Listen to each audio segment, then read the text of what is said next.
Senhor esteja convosco. Ele está no meio de nós. Proclamação do Evangelho de Jesus Cristo segundo Lucas. Glória a vós, Senhor. Naquele momento,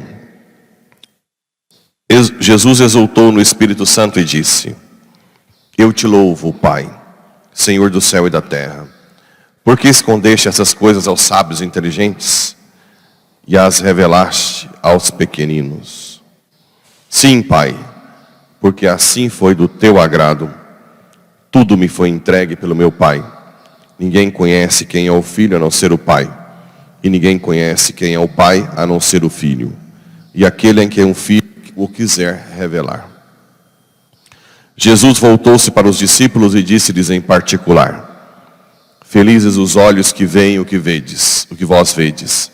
Pois eu vos digo que muitos profetas e reis quiseram ver o que estáis vendo e não puderam ver.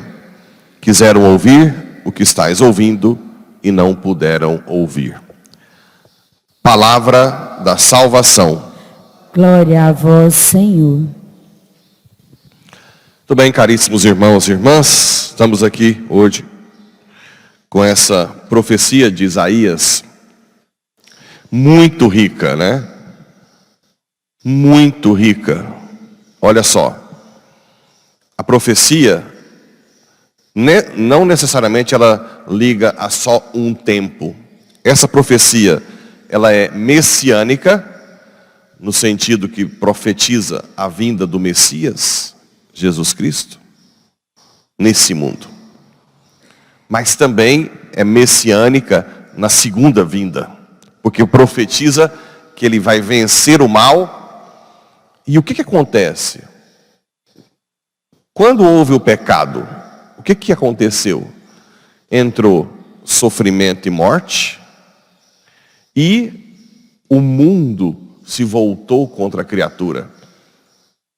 Se Deus criou o mundo para que o homem o dominasse, desde que estivesse em comunhão com o Criador, quando Deus rompeu com o Criador, a criação se voltou contra o homem, não é assim? O que está dizendo aqui? Que quando Jesus e o mundo ficou sob o domínio de Satanás. Só assim para explicar tanta injustiça, tanta gente perseguida, tanto inocente que sofre, inocente que morre. Esse mundo, se não fosse de Satanás, a gente não entenderia, né? Por isso que muitos ateus ficam em conflito. Como é que eu vou acreditar num Deus onipotente diante de tantas injustiças? Aí que entra a nossa capacidade de transcender o mal desse mundo, de ir além, de saber que tem um projeto, né? Que Deus age interiormente e também que dá a vida eterna. Olha que bonito. Então, se Jesus vem vencer o mal, vencer Satanás, ele vai reconciliar a criação com a gente. Por isso que está escrito: o lobo e o cordeiro vão viver juntos, o leopardo vai deitar-se do lado do cabrito, o bezerro e o leão juntos, a vaca, a criança de peito vai brincar no buraco da cobra venenosa e não vai ter perigo. Toda a criação restabelece a sua harmonia. Entenderam o que está em jogo? E é daqui também que surgiu o fato da igreja entender quais são os dons do Espírito Santo. Olha só, nascerá uma arte, um tronco de Jessé, sobre ele repousará o Espírito do Senhor, Espírito de sabedoria e discernimento, conselho, fortaleza, ciência e temor de Deus. São ou não são os 7 dons? O que fazem os 7 dons? Hoje não temos muito tempo, mas sabedoria é aquela capacidade de entender o projeto de Deus, né? De viver nesse mundo, tendo um entendimento à luz do alto, como se desse gosto às coisas de Deus. Tem teólogo que diz que é assim. Imagina o paladar, você sem paladar com algum tipo de alimento. E de repente você ganha o paladar para sentir o gosto das coisas. Essa é a sabedoria para viver as coisas de Deus, né? Quem tem sabedoria sente o gosto das coisas de Deus. Consegue entrar no mistério. Não precisa ser teólogo. Não precisa nem ser, pode ser analfabeto. Mas quem tem sabedoria vive no mundo dentro do que é essencial para o projeto de Deus. É a sabedoria que vem do alto, né? O dom da inteligência já é perscrutar o projeto de Deus já na história de uma forma teológica. Aí é você já entender mais profundamente o projeto de Deus, a economia da salvação, né? Aí é você já entrar mais, aí teria que ter um pouco mais de estudo, além do dom da inteligência. O dom do conselho é você ter capacidade de aconselhar alguém para que ela não se desvie do caminho da salvação. Da fortaleza para suportar justamente tudo que a gente passa de dificuldade, de sofrimento, né? Para que nós tenhamos a força do alto e nos mova a cada vez mais ter essa, não esmorecer, né? Além de suportar, mas também de ir para frente, de lutar. O dom da piedade é quando você tem a capacidade de se sentir filho de Deus, reconhecer as coisas sagradas e ver-se filho de Deus. E o dom da ciência é quando você consegue ver a harmonia na criação, né? A providência. Você consegue ver a providência divina em todos os atos. Em atos ordinários e extraordinários, né? Para quem tem o dom de ciência, os fenômenos da natureza atraem. Você vê a ordem. Você está sentado num lugar, aí você vê um pássaro que bebe a água, aí vê que Deus criou água para ele, o gravetinho que Deus criou, que faz sua casinha. Aí você tem gente que não tem dom de ciência, que olha isso e está mais insensível que tudo. Quem tem dom de ciência consegue ver como se fosse o quadro, não? E o pintor. Alguém que vai num museu e vê um quadro de Monet, por exemplo, ou Van Gogh, e já sabe como que Van Gogh pinta. Então ele olha para o quadro e fica contemplando o quadro. Esse é o dom de ciência. Você está íntimo do Criador que pintou o universo e você consegue ver a harmonia, a providência divina em tudo. Então são dons que nos deixam cada vez mais, que nos elevam para ver as coisas do alto, né? O temor não é um temor de medo. O dom do temor é o amor a Deus a um ponto de não querer feri-lo. Você não quer feri-lo. Esse é o dom do temor. Por amor você não quer fazer nada que o fira, né? Você não quer. Naturalmente. O dom, lembra daquele exemplo que eu já dei uma vez, do barco, a vela e a remo. Quando você rema, você está buscando a virtude natural. Colocar em prática o amor. Por exemplo, acordar cedo para vir à missa. Acorda cedo, quem não é acostumado, acorda cedo no primeiro dia ruim, do segundo.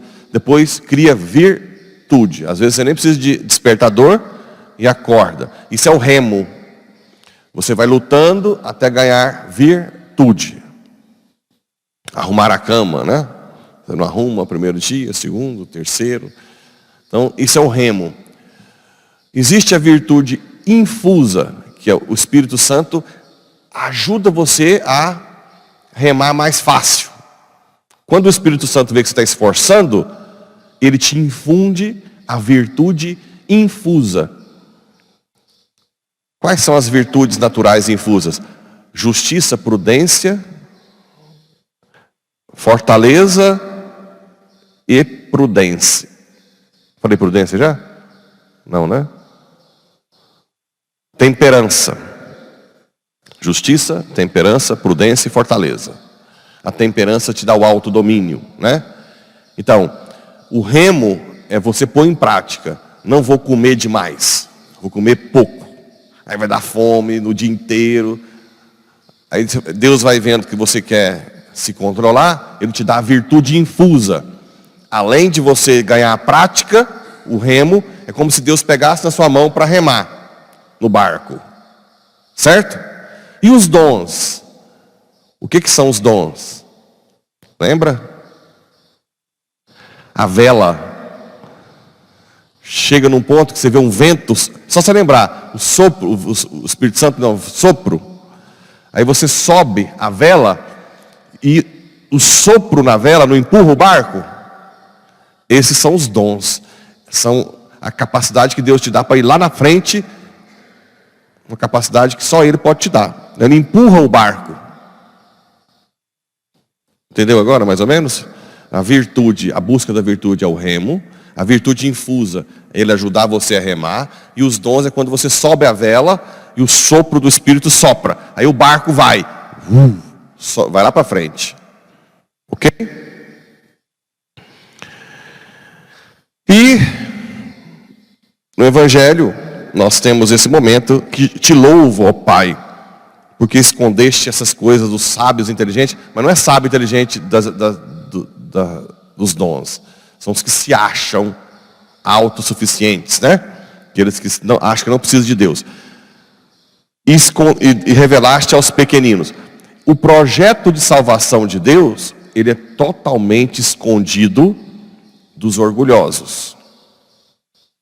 Tudo que Deus fez de projeto de salvação nesse mundo, um orgulhoso não consegue ver.